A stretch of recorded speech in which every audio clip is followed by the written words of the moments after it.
my inky friends. It's Cindy Lynn with My Inky Fingers. Thank you so much for joining me today on my YouTube channel and blog. If you're new here, welcome.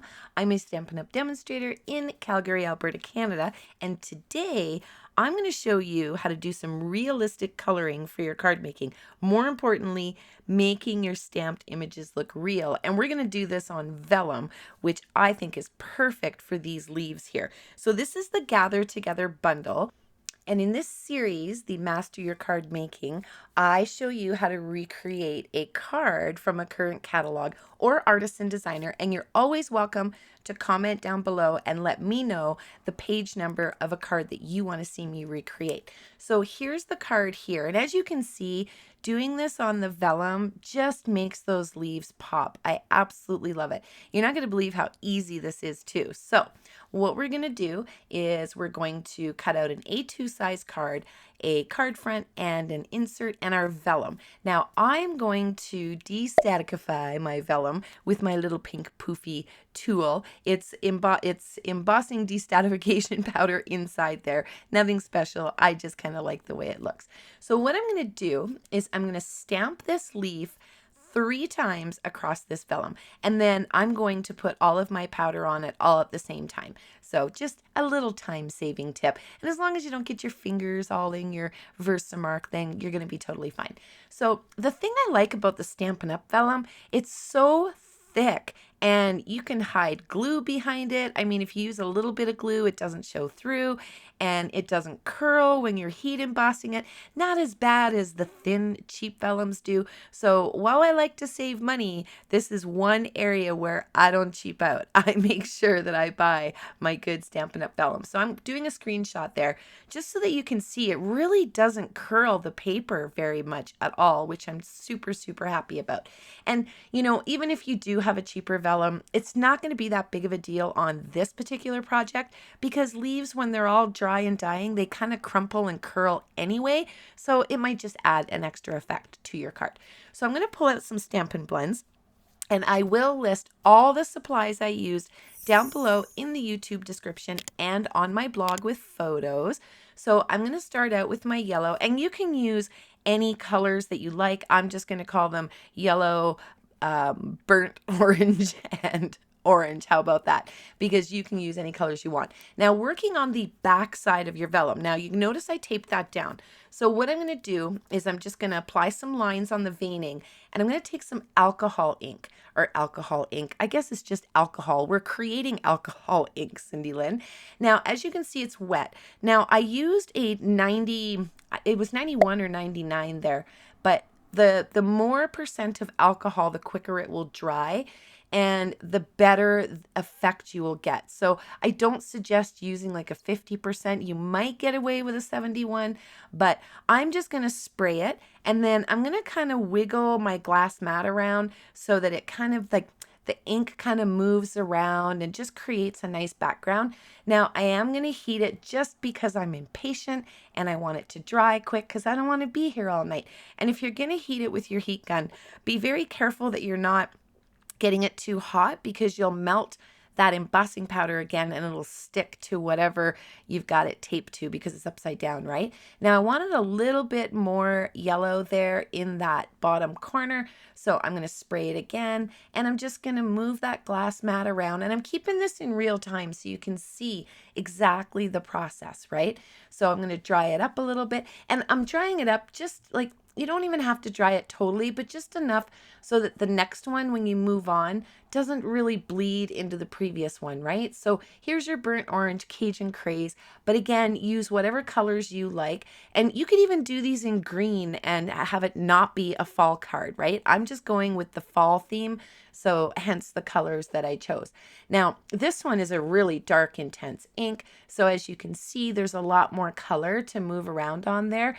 And when I come in with the heat gun, you're going to notice, and I'll point it out here in a second, but I can move that ink around. So you see, I haven't got it real close, but you see here how the ink is kind of moving. So I can kind of blow that ink back into where the leaf is. Now, here's the thing, and this was a total mistake.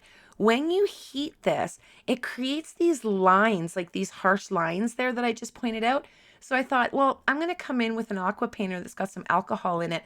And my intention was to smooth them out, but it created these blotches. And I was like, wait a second, this is an awesome mistake. I totally figured this out by mistake. But by doing this, it creates almost those blotches when the leaf is dying. You know how it looks. It's not all perfect and smooth. So I'm kind of liking this effect. So I don't want to get it too wet with that alcohol. So I'm going to move back over to the yellow. And I'm going to do the same thing.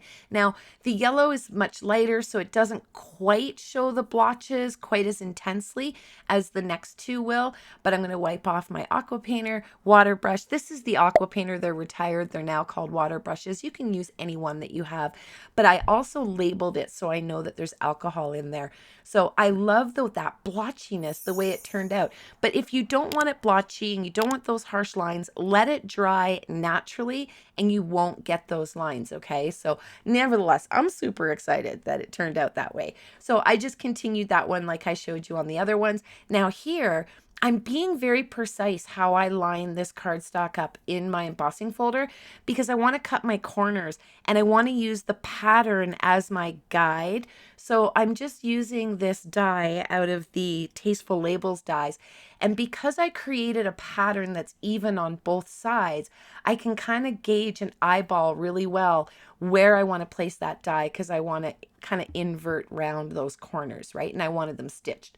So in the card example, they had this, and frankly, I have no idea how they did it, but this is how I did it. So, I mean, that's what the series is all about, showing you how to recreate something that you've seen. And it doesn't always have to be exact, right? So here, I've got that brushed metallic cardstock, and I wish this looks like a penny, and in Canada we don't have pennies anymore. And I'm like, oh, I wish there was like a penny die and I could make like little pennies. That would be totally fun. Now I'm working on the front side. Okay. Now here, this is really important. Alcohol wants to eat your embossing powder once you've melted it and it's smooth and nice and even.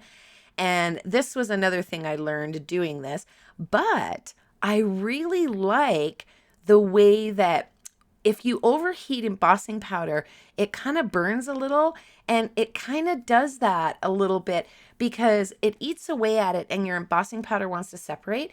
But when you reheat it, it remelts, but it doesn't melt like perfect lines. So it's kind of got this rustic kind of look to it. And I loved the way that turned out. So when that happens, when you're doing this, that's totally fine. If you wanna do this on a different type of project, just don't put any alcohol on the front, right? So I just want to really intensify those veins, and I'm using a very light touch with my Stampin' Blends because they're alcohol markers. And if you rub back and forth too much, you're gonna rub away your embossing powder because of course the alcohol wants to eat the embossing powder that's been melted. So here I'm just adding those veins, and then I'm spraying on the embossing, or the alcohol, excuse me, and then I'm reheating it. Now my gold, or it's not gold, it's the copper, my copper splatter. I've got a sprays and splatters video, and I've also got a top 10 supplies and tools video. I've got the recipes in there. Now here I'm using my distressing tool. You can use scissors for this just to distress your edges, but I always tear and rip my paper, so I just use the tool. Now I want to dog ear and kind of fold the corners, so I'm using my take your pick, and I just want to pick at that corner until I can get in between the two layers, and then I'm just going to rub it back and forth and separate it. So I like the way that turned out. Now here's a tip. My cardstock scrap was really small here, so I just placed that die right over top so that I knew exactly that I would have enough room to die cut out the sentiment. So here, no real precision. I can use a big blob of glue here at the bottom of these leaves because you're not going to see them. If you wanted the leaves to be completely glued down, just use little tiny daubs of the multi-purpose liquid glue and it won't show through. But I wasn't too concerned about it because you know me, I don't like to glue everything down like cement to my card. I like it to be kind of flowy. And these here die cuts, those look so, I'm just blown away with the detail in those. I love them. So now for my rings, I'm going to take this twine and I'm going to wrap it around 3 fingers. I've got big hands. If you've got little hands, then you may want to do it around 4 fingers or however many you want. A bottle, it doesn't matter. Wrap it around a few times. And then all I do, and I don't know the right or wrong way to do this, but this works for me. I mess with these glue dots and they are a pain to try to get off my pick, but you know, I fight with them, and at the end of the day, I win the war. And I just place glue dots wherever you're not going to see them there behind the sentiment. And then I just lay down my little loopy rings with the twine. And then I add a glue dot here or there if needed. So, I mean, I don't want to have to fuss with like liquid glue because it just is messy, and glue dots just seem to be the easiest way for me to do this. So that's how I do that. Now I'm going to cut off that little tail because I don't want to get another glue dot out and being lazy and kind of tuck it back in. But as you can see, put some dimensionals on there and then grab my tweezers and I can just set that right in the center. I love, love, love it. So if you're still here and you're new watching this video, be sure to subscribe so you don't miss any more of my videos. We would love to have you be part of the Inky Finger clan. And if you've got a card you want to see me recreate in one of the videos in this upcoming series, definitely comment below with the catalog name and the page number. So here, I'm just going to do my insert. I'm just going to stamp some of these stamps, and I'm going to use some Versamark, and I want to have them look gold. I do want to mention really quickly too, this video didn't go up on Tuesday. It's going up Thursday because I'm not going to pressure myself with an upload schedule anymore. My uploads are going to be weekly, hence why you want to hit the little bell so you're notified when I do upload. I just feel like taking the pressure off of me helps me feel like I can be more creative and less stressed out. So with that being said, thank you again for joining me today. And until I see you again, take care and happy stamping.